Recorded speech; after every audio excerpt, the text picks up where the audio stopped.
يجعل صباحك صباح الخير يا سوريا.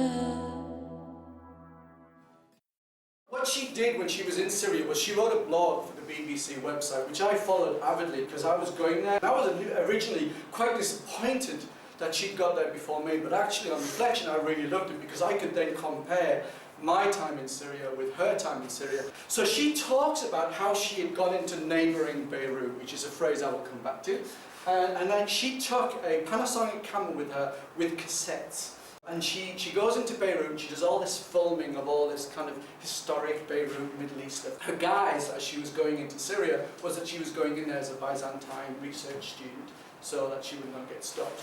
I went in as a tourist, I had a 3-month visa, I wandered around all over the place, I had a great time. This poor woman is put in this tiny, tiny room with a lumpy mattress and crap all in the fridge. I flew from London to Vienna, I had a nice little stopover in Vienna, and then I flew into Damascus, came out of the airport with my little wheelie suitcase. I stayed at a lovely 2-star hotel, which, believe me, in Syria is nice. We had air conditioning, unlike in this room now. We had Wi-Fi, I had really good Wi-Fi. I had a mini bar.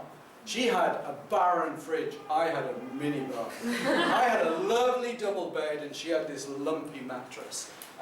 She, by the way, is a journalist who had been around for 20 years. This is in 2011, I also went back in 2012. You have to remember that this is right in the middle of the Arab Spring. I don't want to dwell too much on it because she's actually got leukemia now, which is very, very sad, and I really hope that she gets well. But she, being the first BBC journalist to go in there, she kind of set the tone, and I think it's worth looking at some of the remarks that she made on her website and her blog about being in Syria.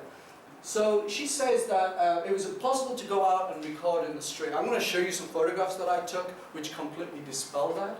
No foreign journalists were allowed to go into Syria. That's not true. As I said, CNN were in there. German and Russian TV, they were in there all the time. And no foreign tourists were there either. I was proof myself, physically in person, I was able to prove her wrong. And then she says, and I think this is a really key section, she then says, I managed to interview a good cross-section of those who represented the opposition of Syria, but they still represented the opposition. She didn't get a good cross-view of views of different people of different backgrounds, she just went for those who were against the government. And then she was there 5 days. She actually went for one Friday. Friday is always the day of protest. If there is going to be any protest, it's always going to be on a Friday, because that's the day of press. She was there for one.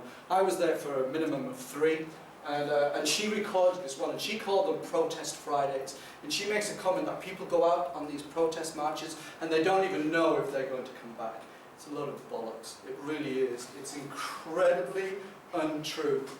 And I did some podcasts, and they're on my website, and I actually interviewed and filmed people on Protest Fridays. I went out looking for protest marches so that I could film them on the Friday and then put them up there. And all of the podcasts that I did of my Protest Fridays, they're all on my website, and you can see exactly what I did.